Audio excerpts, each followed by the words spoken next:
చదువుతో పాటు extra curriculum లోక జ్ఞానాన్ని నేర్పిస్తుంది future spark international school.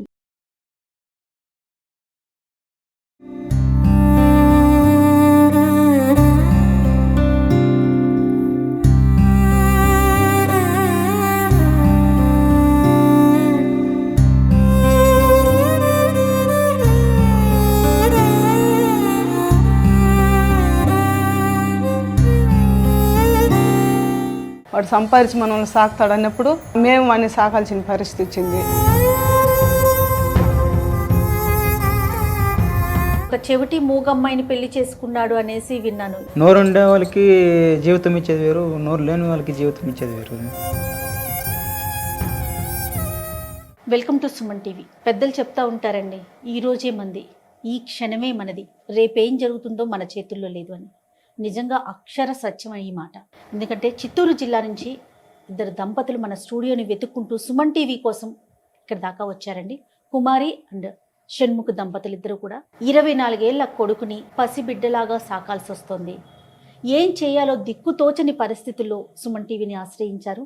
Suman TV ద్వారా ప్రేక్షకులకి వీరి గాథని తెలియచేస్తే ఎవరైనా స్పందించే హృదయాలు ఉంటే స్పందిస్తారనే ఒక ఆశతో మన దాకా వచ్చారండి.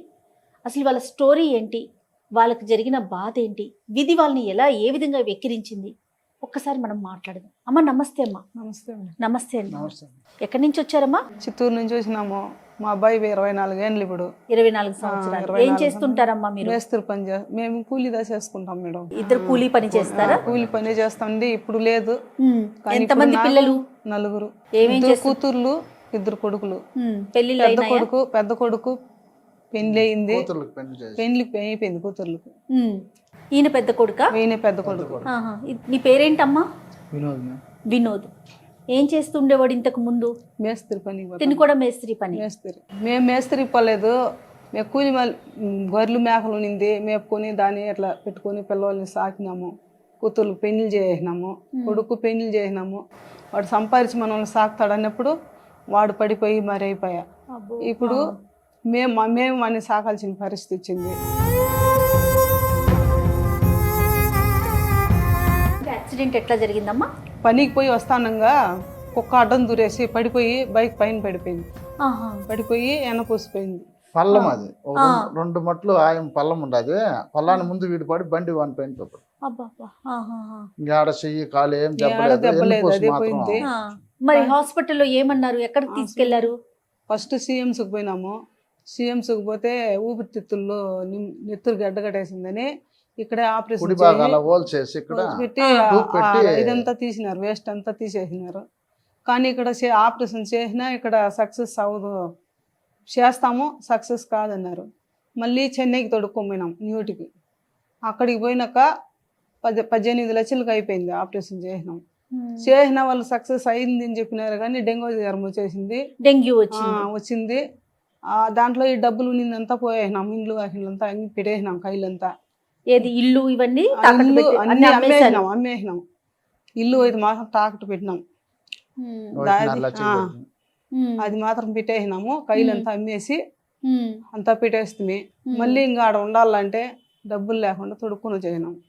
ఇంటికి వచ్చినాక పుండ్లు అయిపోయింది, 3 పక్కల పుండ్లు అయిపోయింది. సిఎంస్కి పోయినాం. మళ్ళీ వాళ్ళు ఆపరేషన్ చేయాలంటే ఒక పుండుకు 1 లక్ష రూపాయలు కడితే ఆపరేషన్ చేస్తాము.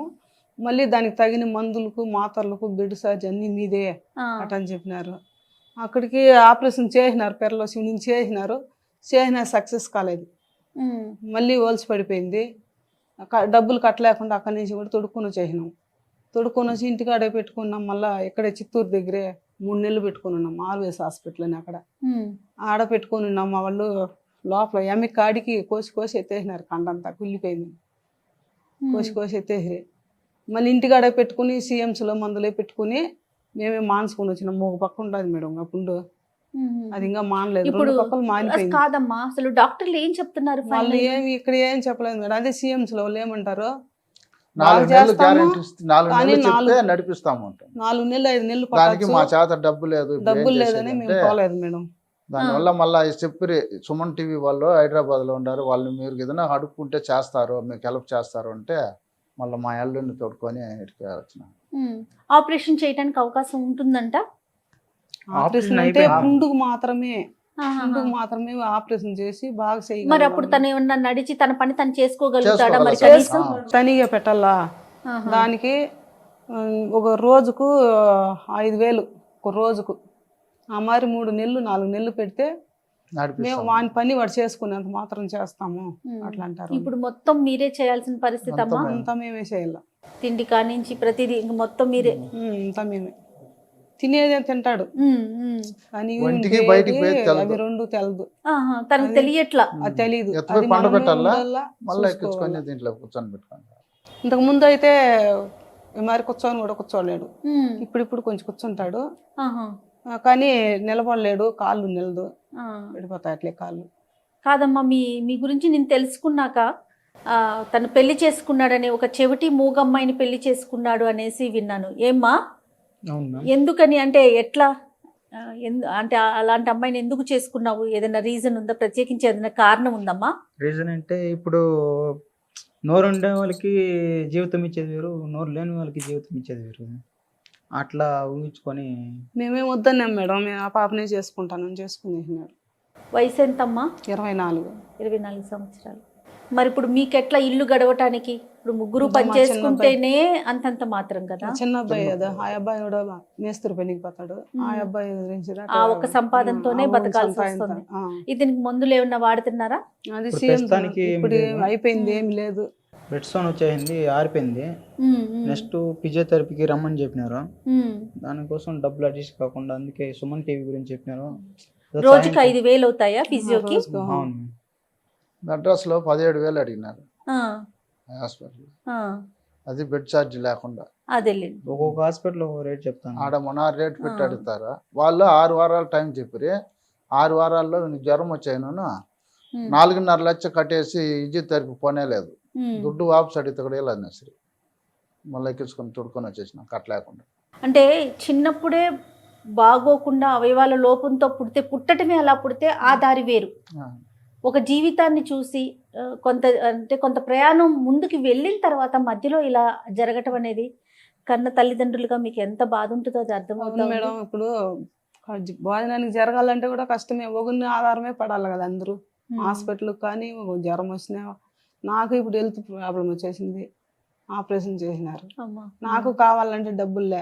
ఆ అబ్బాయి మళ్ళీ అప్పులు చేసి తొడుక్కొని పోయి ఆపరేషన్ చేసుకునేసినారు. 2 నెలలు అయింది మేడం నాకు ఆపరేషన్ చేసి. అన్ని ఇప్పుడు వాళ్ళే మీకు ఎంత బాధ ఉంటుందో పాపం చేయించుకునేందుకు తనకి అంతే బాధ ఉంటుంది కదా. తిరగాల్సిన పిల్లోడు అలా వీల్ చైర్కే పరిమితం అవటం అంటే అది నిజంగా మాటల్లో చెప్పలేము. అది పడే వాళ్ళకి మాత్రమే తెలుస్తుంది ఆ బాధ. ప్రేక్షకులు చూసే వాళ్ళలో ఎవరికైనా స్పందించే హృదయం ఉంటే, వీళ్ళు దీనగాథను విన్నారు కదా, ఇంతకు మించి వీళ్ళు చెప్పుకోలేని పరిస్థితి కూడా. ఎవరైనా సహాయం చేయాలి అనుకుంటే స్క్రీన్ మీద కనిపిస్తున్న నెంబర్కి కాల్ చేసి మీరు ఏ విధమైన హెల్ప్ చేయాలనుకున్నా కూడా చేయాలని మనస్ఫూర్తిగా కోరుకుంటున్నాను. ఏం కంగారు పడమాకండమ్మా, చాలామంది దాతలు ముందుకొస్తారు, వారికి తోచిన విధంగా సహాయం అందుతుంది. తను మళ్ళీ కోలుకుంటాడని మనస్ఫూర్తిగా కోలుకోవాలని భగవంతుని కోరుకున్నాం. నమస్తే. సుమన్ టీవీలో మీ పర్సనల్ అండ్ బిజినెస్ ప్రమోషన్స్ కోసం కింది నెంబర్కి కాంటాక్ట్ చేయండి.